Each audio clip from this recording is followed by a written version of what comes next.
अब गुरुजी बहुत समझाने लगे, भैया देह बन गया चलो। कहा नहीं महाराज।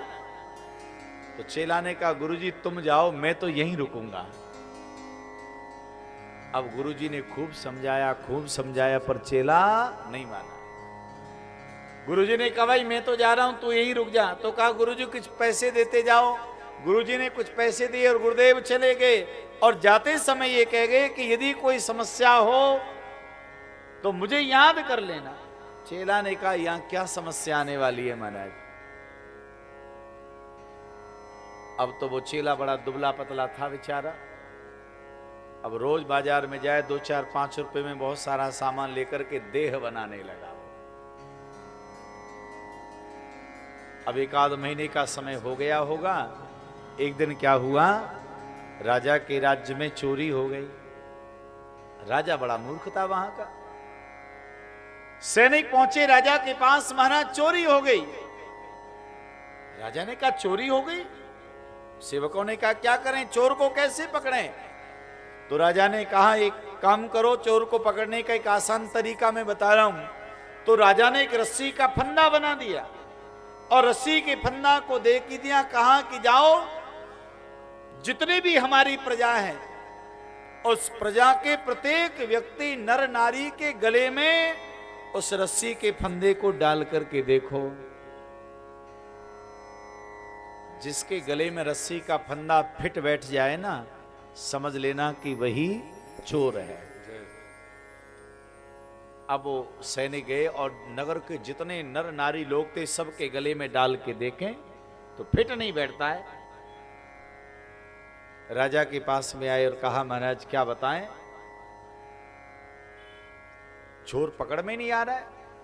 पूरे नगर में हमने देखा सबके गले में रस्सी का फंदा डाला पर फिट नहीं बैठा। राजा ने कहा एक काम करो, नगर से बाहर जाओ, जितनी भी धर्मशालाएं बनी है ना उनमें हो सकता है कोई बाहर का व्यक्ति ठहरा हो। अब महाराज वो सैनिक गए और रस्सी का फंदा हाथ में था और जैसे लेके गए जहां पर महाराज वो चेला ठहरा हुआ था। अब तो वो 1 आध महीने में बिल्कुल बदल गया वो। तो जैसे ही सैनिकों ने वो रस्सी का फंदा उसके गले में डाला एकदम फिट बैठ गया। सैनिकों ने कहा भाई तुमने चोरी की है। पकड़ के राजा के सामने खड़ा कर दिया। राजा ने कहा तुमने चोरी की। उसने कहा महाराज मैंने कोई चोरी नहीं की। कहा झूठ बोलते हो। अगर चोरी ना किए होते तो रस्सी का फंदा तुम्हारे गले में फिट कैसे बैठता। कहा कि सूली पर चढ़ा दो। अब जैसे सूली पर चढ़ाने को तैयार हुए तो चेला रोने लगा। गुरुजी पहले कह रहे थे कि चलो, मैं रुक गया, अब क्या करूं। लेकिन गुरुजी की बात ध्यान में आई कि गुरुजी ने कहा था अगर कोई समस्या हो तो मुझे याद कर लेना। तो चेला ने राजा से कहा राजा मैं तो मर जाऊंगा, सूली पर चढ़ जाऊंगा, कोई चिंता नहीं, लेकिन मरने से पहले एक बार गुरुजी के दर्शन करना चाहता। गुरुदेव को बुलवाओ। गुरुजी आए।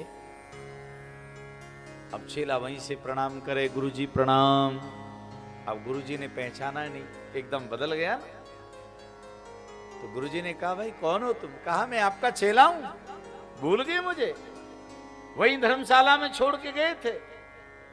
अब गुरुजी को ध्यान आया। गुरुजी ने कहा ओ ये हालत तुम्हारी, तुम तो मरने वाले हो। पूरे वृत्तांत को सुनाया। कहा गुरुजी अब मुझे बताओ। गुरुदेव कहने लगे हम तो पहले ही मना कर रहे थे, तुम माने नहीं। कहा अब तो मुझे बचाओ। गुरुजी ने कहा केवल एक उपाय है, अगर वो चल गया तो तुम्हारी रक्षा हो सकती है, नहीं तो तुम्हारा मरना निश्चित है। तो गुरुजी ने चेला के कान में कुछ कहा। चेला कहने लगा नहीं गुरुदेव, आज कुछ भी हो जाए सूली पर तो मैं चढ़ूंगा, मैं ही प्राण त्यागूंगा। गुरुजी ने कहा चेला नहीं, आज प्राण मैं त्यागूंगा। चेला कह रहा है मैं प्राण त्यागूंगा, गुरुजी कह रहे मैं प्राण त्यागूंगा। राजा विचार करने लगा। राजा ने कहा हम केवल सूली पर इस चेला को चढ़ाना चाहते हैं, ये दोनों ही क्यों मरना चाहते हैं। तो राजा ने महात्मा जी से कहा भाई हम चेला को सूली पर चढ़ाना चाहते, तुम क्यों मरना चाहते हो। गुरुजी ने कहा राजा तुम क्या जानो, इस समय बैकुंठ का दरवाजा खुला हुआ है, जो सूली पर चढ़ेगा वो सीधे बैकुंठ जाएगा इसलिए मैं सूली पर चढ़ना चाहता हूं। और चेला कह रहा है मैं चढ़ना चाहता हूं। मूर्ख राजा कहने लगा बैकुंठ का दरवाजा खुला हुआ है। गुरुजी ने कहा हाँ बंद होने वाला है। मूर्ख राजा कहने लगा तो तुम दोनों में सूली पर कोई नहीं चढ़ेगा, आज मैं अकेला चढ़ूंगा। गुरुजी ने कहा जल्दी कर मुहूर्त निकलने वाला है। महाराज वो राजा ही सूली पर चढ़ गया। गोविंदाय नमो नमः हो गया। बोले भक्त वत्सल भगवान की जय।